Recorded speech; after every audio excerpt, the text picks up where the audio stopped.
অনুপাতের পর আমরা কোন অনুপাত দেখেছিলাম? ব্যস্ত অনুপাতের পর আমরা মিশ্র অনুপাত দেখেছিলাম। কোন অনুপাত? মিশ্র অনুপাত। তাহলে লিখি 3 নম্বর অনুপাত কি দেখেছিলাম? মিশ্র অনুপাত। মিশ্র অনুপাতকে আমরা ইংরেজিতে কি বলেছিলাম?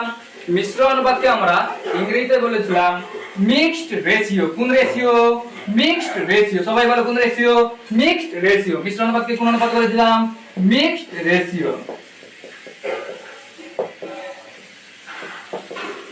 আর এই মিশ্র অনুপাতের আরেকটা নাম বলেছিলাম। কি বলেছিলাম? আরেকটা নাম বলেছিলাম। কি বলেছিলাম? মিশ্র অনুপাতকে আবার যৌগিক অনুপাত বলে। কোন অনুপাত? যৌগিক অনুপাত। ইংরেজিতে কি বলে? Compound ratio. কোন রেশিও? Compound ratio. এবার তাহলে মিশ্র অনুপাত বা যৌগিক অনুপাতটা কি সেটাই আমরা এখন দেখব। তাহলে দেখো মিশ্র অনুপাত কি? ধরে নাও তোমাকে একটা অনুপাত দিল a:b আর একটা অনুপাত দিল c:d আর বললো এই অনুপাতের কি বের করো? মিশ্র অনুপাত। এই অনুপাতের কি বের করো? মিশ্র অনুপাত। তখন কি করবে? দেখো এটা কি? এই অনুপাতে এটা কি? পূর্বপদ। এই অনুপাতের এটা কি? পূর্বপদ। আর এই অনুপাতের এটা কি? উত্তরপদ। এই অনুপাতের এটা কি? উত্তরপদ। তাহলে কি বলবো? পূর্বপদ আর পূর্বপদ গুণ করে দেবো। মিশ্র অনুপাত কি বলছে? পূর্বপদ আর পূর্বপদ কি করে দেবো? গুণ করে দেবো। আর উত্তরপদ আর উত্তরপদ গুণ করে দেবো। গুণ করে মাঝে কি করে দেবো? অনুপাত বসিয়ে দেবো। তার মানে কি? a গুণ c করে দেবো আর মাঝে অনুপাত বসিয়ে দেবো আর b গুণ কি করে দেবো? b গুণ d। ডান। কি বললাম? একটা অনুপাত a:b দিয়েছে আর একটা অনুপাত c:d দিয়েছে। এবার বললাম এই অনুপাতের পূর্বপদ নিব আর এই অনুপাতের পূর্বপদ নিব, দুটাকে গুণ করব, তারপরে অনুপাত চিহ্ন বসাবো, দিয়ে তারপরে কি করব? এই অনুপাতের উত্তরপদ নিব আর এই অনুপাতের উত্তরপদ নিব, দিয়ে এখানে কি করে দেব? গুণ করে বসিয়ে দেব আর মাঝে কি করে দেব? অনুপাত চিহ্ন বসিয়ে দেব। বাস হয়ে গেল। এটাই কি? মিশ্র অনুপাত বা যৌগিক অনুপাত। একে ইংরেজিতে কি বলে? মিক্সড রেশিও বা কম্পাউন্ড রেশিও। ডান। তাহলে একটা উদাহরণের সাহায্যে বুঝে নেওয়া যাক।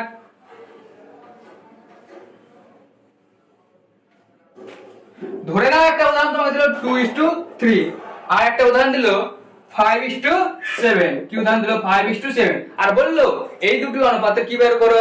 মিশ্র অনুপাত বা যৌগিক অনুপাত বের করো। তখন কি করবা? এইটা কি? প্রথম পদ অর্থাৎ পূর্বপদ আর এটা অনুপাতের এটা কি? পূর্বপদ। তাহলে এই দুটোকে কি করব? গুণ করব। আর এই দুটোকে কি করব? গুণ করব। অর্থাৎ উত্তর পদ দুটোকে কি করব? গুণ করব আর পূর্ব পদ দুটোকে কি করব? গুণ করব আর মাঝে কি করব? অনুপাত বসাবো। তাহলে দেখো 2 গুণ 5 অনুপাত 3 গুণ 7 3 গুণ 7 তাহলে কত হচ্ছে? 10:21 10:21। ডান। তাহলে এটা কি পেলাম? মিশ্র অনুপাত। অ্যাকচুয়ালি তাহলে মিশ্র অনুপাতটা আমরা কি পেলাম? তো দেখো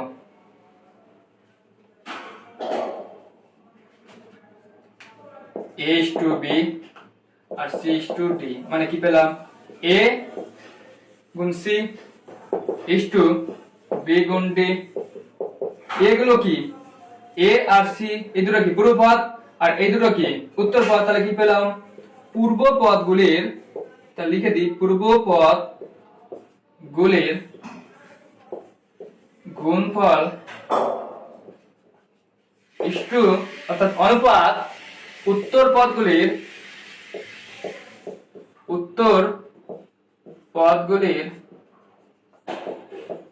গুণফল। আর আমরা বল পূর্বপদকে ইংরেজিতে কি বলেছিলাম? অ্যান্টিসিডেন্ট। কি বলেছিলাম? অ্যান্টিসিডেন্ট। আর উত্তরপদকে ইংরেজিতে কি বলেছিলাম? কনসিকুয়েন্ট। পূর্বপদকে ইংরেজিতে কি বলেছিলাম? অ্যান্টিসিডেন্ট। আর উত্তরপদকে ইংরেজিতে কি বলেছিলাম? কনসিকুয়েন্ট। তাহলে কি পেলাম? Product of antecedent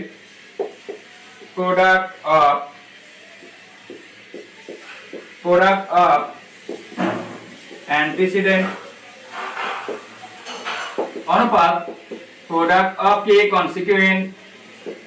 product of consequent. Done.